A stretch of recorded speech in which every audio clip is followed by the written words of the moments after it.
Jadi orang ibadah itu ada 3 model. Orang dalam beribadah ada 3 model, ya. Satu yang muktasid, tengah-tengah. Iqtisad tadi, wasatiyah, tengah-tengah. Ada yang ke kanan, ada yang ke kiri. Jadi ada yang tengah-tengah, ada yang ke kanan, ada yang ke kiri. Yang ke kanan namanya ghulu, berlebihan ibadahnya. Nanti kita bahas nih tentang sahabat Nabi yang gak mau tidur malam, yang gak mau berbuka, yang gak mau nikah, pengennya ibadah aja selama hidupnya. Ini namanya ghulu, berlebihan dalam ibadah.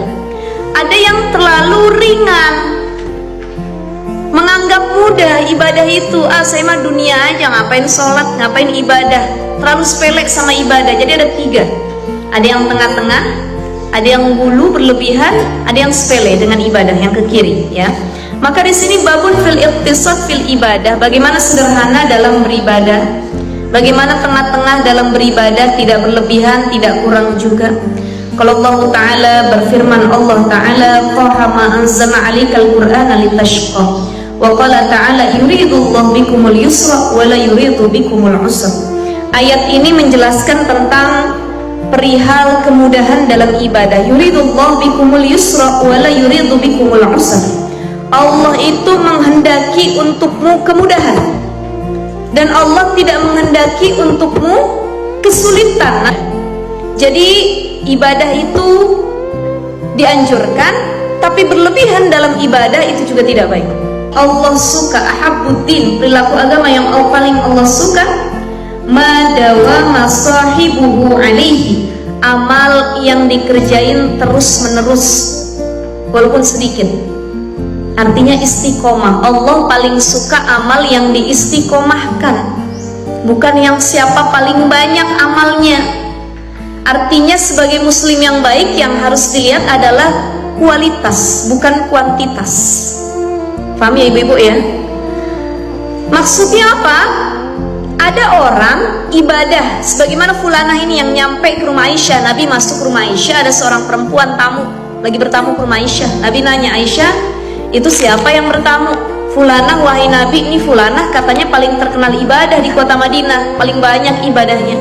Maka Nabi mengatakan, udah, beramal sesuai kemampuan kamu, jangan dipaksakan, kata orang Sundanya, ya. Karena Nabi bilang Allah itu nggak akan jemu, nggak akan bosan nerima amal kamu. Yang ada kamu nanti bakal bosan saat beramal gitu ya.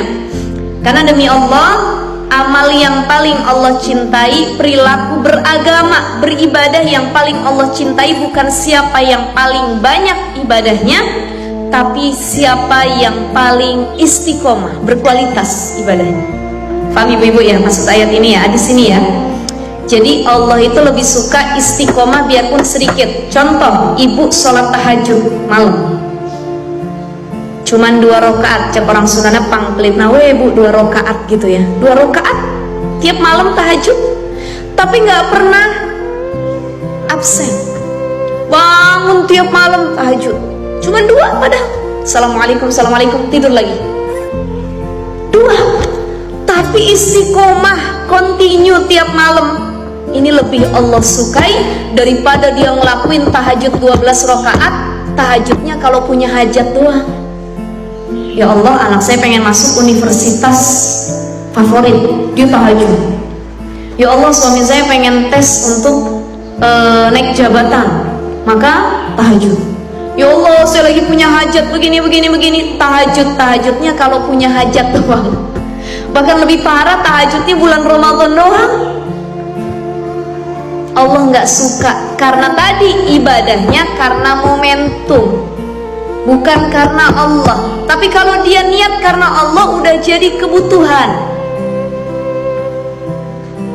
Betul, udah jadi kebutuhan. Sama kayak begini, orang baca Quran. Kenapa ada orang senang baca Quran? Ini jadi pertanyaan sering orang nanya, Ustadz, Ustazah, gimana sih biar kita tuh senang baca Quran? Karena kadang-kadang baru baca Quran seain 2 ain, sehalaman udah ngantuk.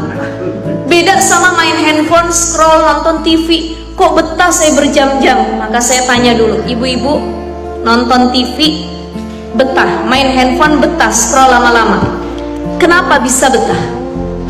Karena suka, senang, betul? Senang, suka, butuh, betul nggak? Aduh, saya butuh nih, healing nih gitu ya.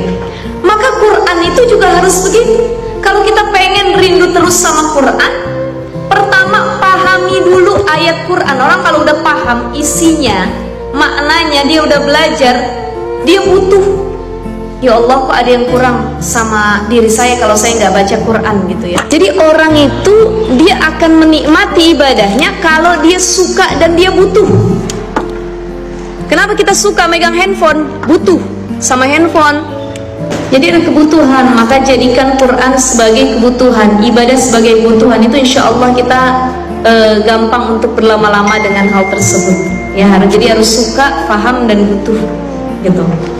Jadi di sini Nabi ngomelin perempuan yang ada di rumah Aisyah. Udah, kamu sesuai kebutuhan kamu ibadahnya, gak usah berlebihan. Baca Quran juga gitu. Kenapa kita sulit istiqomah baca Quran? Karena kita sekalinya ibadah langsung gerak banyak.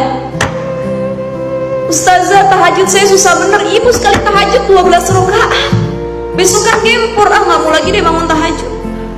Atau tahajudnya langsung jam 2 malam, ngantuk bener ustazah, paginya saya kudu masak. Maka tadarrujan, step by step.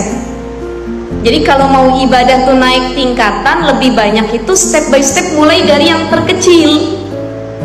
Contoh, kita mau tahajud. Kalau kita bangun jam 2, jam 3 mungkin berat untuk pertama kali. Bangun misalkan setengah jam sebelum subuh, atau 20 menit, 15 menit sebelum subuh tahajud. Kira-kira udah istiqomah, bisa kita bilang, ya Allah, maka saya bangun 1 jam sebelum subuh. 1 jam sebelum subuh udah terbiasa, saya bangun jam 2, jam 3, ya Allah.